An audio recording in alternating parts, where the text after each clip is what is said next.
Welcome back to academic reaction by abacus academy. आसतु देखिबा शोषणर पार्ट 2। जे प्रथम प्रश्न आड़ को उद्भिद डैश माध्यम गैस विनिमय करथे बा एठे प्रश्न होची कोन ना उद्भिद काहा माध्यम गैस विनिमय करथे ताने गोटे परिवेश गोटे गैस को ग्रहण करे आ गोटे गैस को छाड़े। आपण जानचंती नाक माध्यम मनुष्य वायुमंडल गोटे गैस को शरीर भीतर को पठाए पुणी शरीर से ही रास्ते आ गोटे गैस को बाहर को पठाए बा एथिपाई आम शरीर गोटे आभ्यंतर अंग मध्य काम करुछि जार नाम होची कोन फुसफुस। ये प्रक्रियाटी उद्भिद किए कर उद्भिद पत्र एक छोट छोट क्षुद्रकृति रंध्र अच्छी जार नाम हूँ कौन स्टोमाटा जहाँ को आम ओडिया स्तोम बोली आम कहू। यही स्तोम कौन करे ना वायुमंडल अंगारकाम्ल गैस शोषण करे आ शरीर भर को नहीं जाए पुणी जो आलोकन प्रक्रिया तार अंगारकाम्ल सहायता हो जाए पुणी से वायुमंडल को पुनः अम्लजान गोटे गैस बाहर को से छाड़ी दिए। यही प्रक्रिया किए ताको साहाय्य कर उत्तर हूँ कौन स्तोम। ये आउ गोटे प्रश्न भी आसपे उद्भिद क्यों दुईटी गैस विनिमय घटी थाए ये सब आम जानते गोटे पत्र से वायुमंडल क्यों गैस ग्रहण करे अंगारकाम्ल गैस क्यों गैस छाड़े अम्लजान गैस तो क्यों दुईटी गैस उत्तर ना अंगारकाम्ल गैस एवं आ गोटे अम्लजान गैस। जी द्वितीय प्रश्न आड़ को उद्भिद डैश प्रक्रिया माध्यम परिवेश वायु थी अंगारकाम्ल गैस ग्रहण करे। एवं किसी समय आगे गोटे प्रश्न एक नंबर प्रश्न था क्यों दुईटी गैस विनिमय करते गोटे गैस नहीं सी ना हूँ कौन अंगारकाम्ल गैस क्यों गैस बाहर को छाड़ी बर्तमान को जो गैस परिवहन हो परिवर्तन हो गोटे गैस भीतर को जाऊँगी आ गोटे गैस बाहर को आसूँ जो गैस विनिमय होता है क्यों प्रक्रिया क्यों प्रक्रिया सठिक उत्तर हूँ विसरण प्रक्रिया। नेक्स्ट प्रश्न आड़ को उद्भिद व प्राणी शरीर में मुख्यतः क्यों दुईटी गैस विनिमय घटी थाए सेम प्रश्न रोज अंगारकाम्ल गैस एवं अम्लजान गैस। स्तंभ मिलन अच्छी एक कोशी छिद्राल हाइड्रा मान देखो एपटे किसी जीवर नाम अच्छी कि सेपटे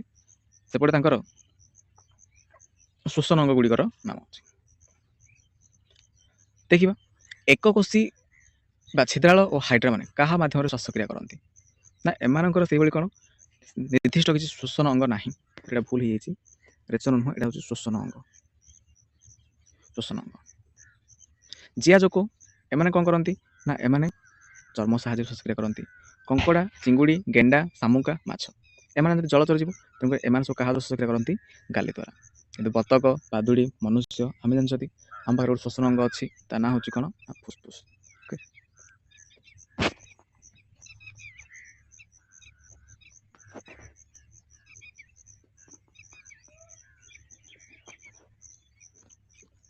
निम्नलिखित वाक्यगुड़िक मध्य क्योंटी बेंग सम्बन्धी ठीक ता अर्थ यही प्रश्नटी केवल बेंग उपर आधारित। देख शुक व लार्भावस्था गाली द्वारा श्वासक्रिया करे ये भी ठीक अच्छी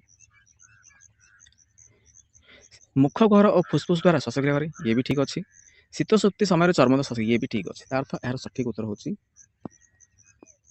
उपरोक्त समस्त।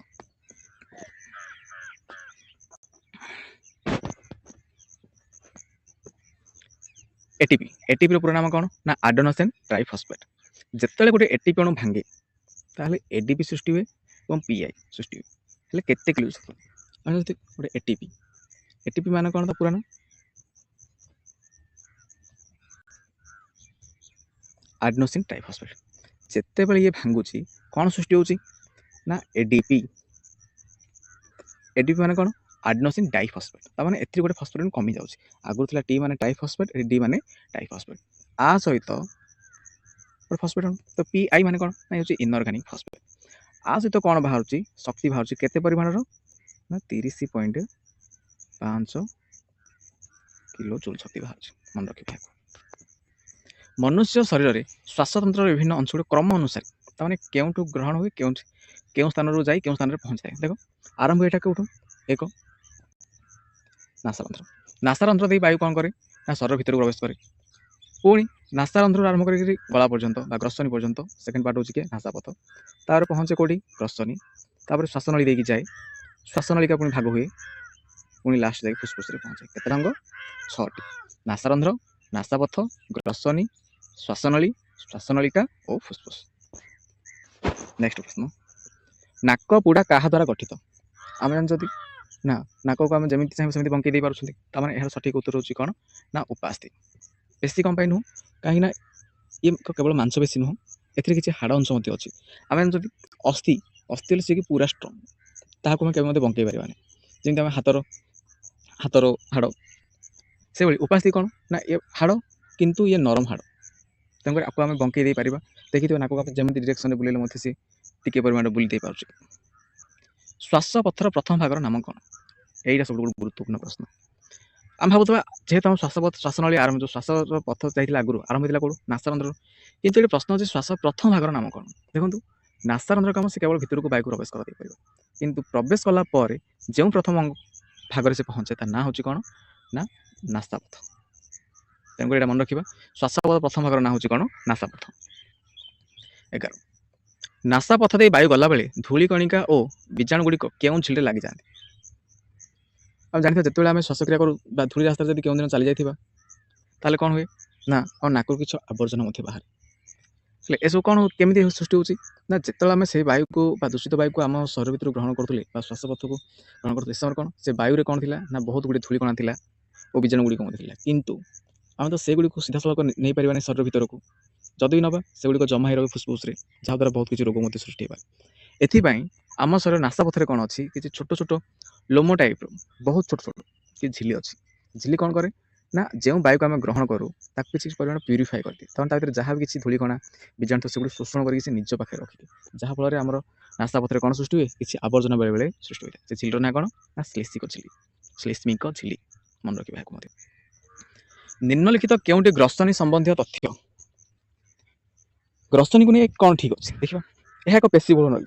ଆମେ ଗ୍ରସନୀରେ ପଢ଼ିବା ସମୟରେ ଜାଣିଛନ୍ତି ନା ଗ୍ରସନୀ ଏକ ପେଶୀବହୁଳ ନଳୀ ଏବଂ ନାସାପଥ ନିକଟରେ ଥିବା ଗ୍ରସନୀ କୁହାଯାଏ ନାସା ଗ୍ରସନୀ, ମୁଖ ନିକଟରେ ଥିବା ଗ୍ରସନୀ କୁହାଯାଏ ମୁଖ ଗ୍ରସନୀ।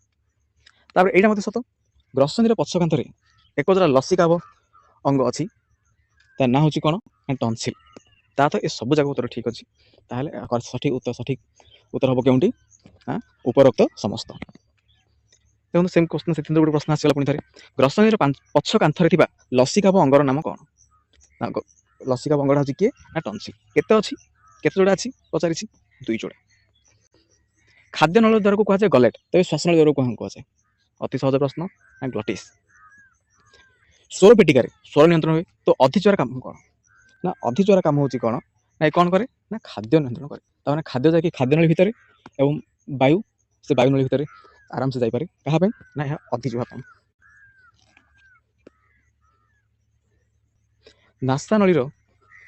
ଶ୍ୱାସନଳୀର ଆରମ୍ଭରେ କ'ଣ ଥାଏ? ଏଇଟା ମନେ ରଖିବା, ଶ୍ୱାସନଳୀ ଯେଉଁଠି ଆରମ୍ଭ ହୁଏ ଦେଖିଥିବା ଆମେ ଯଦି ବେକ ଉପରକୁ ଦେଖିବା କିଛି ଗୋଟେ ଉଠିଲା ଭଳିଆ ଦେଖାଯାଇଥାଏ। ଏଇଟା ବି ଟିକେ ଉଠିଲା ଟାଇପ୍ ଦେଖାଯାଇଥାଏ ବେକରେ ପ୍ରଥମେ, ଯେଉଁଟାକି କଥା କହିବା ସମୟରେ ଟିକେ କିଛି ପରିମାଣ ଥରିଥାଏ। ଏହାକୁ କ'ଣ କୁହାଯାଏ ନା ସ୍ୱର ପେଟିକା। ଭୋକାଲ କର୍ଡର କମ୍ପନରେ କ'ଣ ସୃଷ୍ଟି ହୁଏ? ଭୋକାଲ କର୍ଡ ମାନେ କ'ଣ ନା ଏଇଟା ଯେଉଁ ସ୍ୱର ପେଟିକା ଦେଖିଲେ ସେ ଥରିବ, ତା ସହିତ କ'ଣ ସୃଷ୍ଟି ହେଉଛି ନା ଧ୍ୱନି। ଆମେ ଯେଉଁ ଭଳିଆ ଶବ୍ଦ ଉଚ୍ଚାରଣ କରିବା ବା ଯେଉଁ ଭଳିଆ କଥା କହିବା ସେଇଭଳିଆ କ'ଣ ସୃଷ୍ଟି ହୁଏ ନା ସେଇଭଳିଆ ସେଠୁ ସେ ଥରିବା ଆରମ୍ଭ କରେ ବା ସେଥିରୁ କମ୍ପନ ସୃଷ୍ଟି ହୁଏ। ହୃତ୍ପିଣ୍ଡରୁ ଅଙ୍ଗାରକାମ୍ଳ ଯୁକ୍ତ ରକ୍ତ କାହା ମାଧ୍ୟମରେ ଫୁସ୍ଫୁସ୍କୁ ଆସିଥାଏ? ମନେ ରଖିବା, ଆନା ହେଉଛି କ'ଣ ଫୁସ୍ଫୁସୀୟ ଧମନୀ।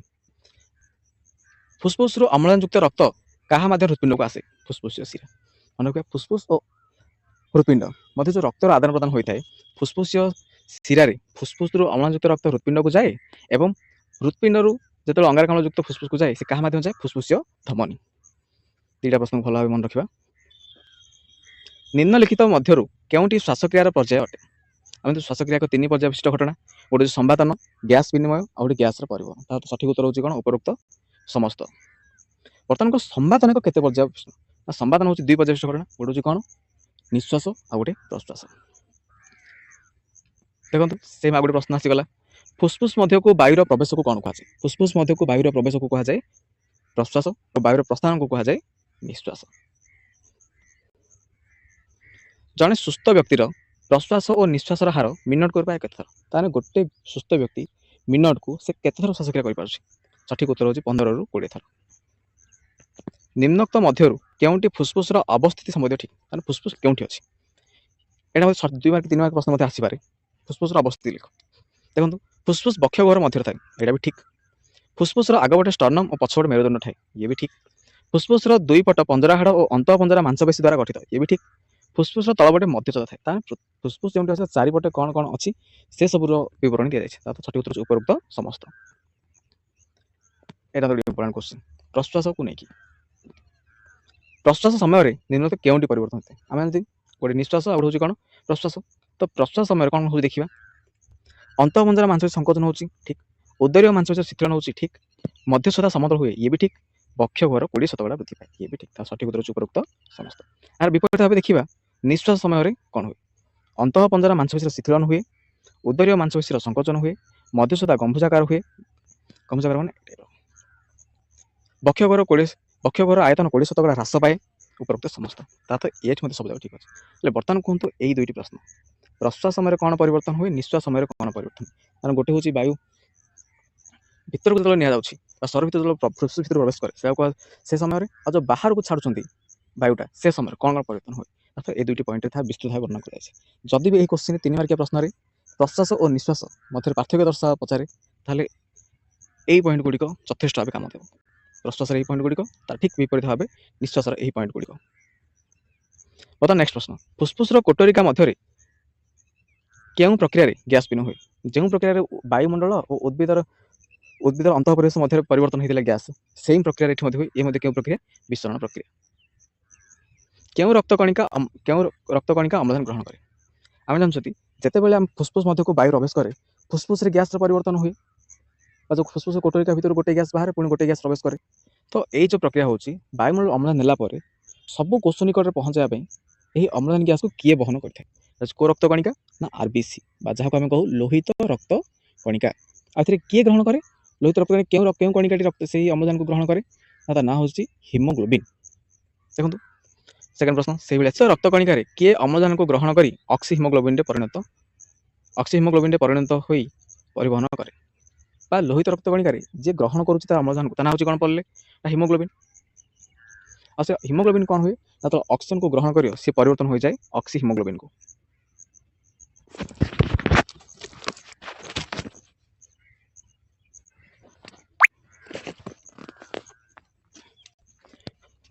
ନେକ୍ସଟ ଦେଖିବା ଚୂନ ପାଣି ଅଙ୍ଗାରକାମ୍ଳ ସଂସ୍ପର୍ଶରେ ଆସିଲେ କେଉଁ ବର୍ଣ୍ଣ ଧାରଣ କରେ।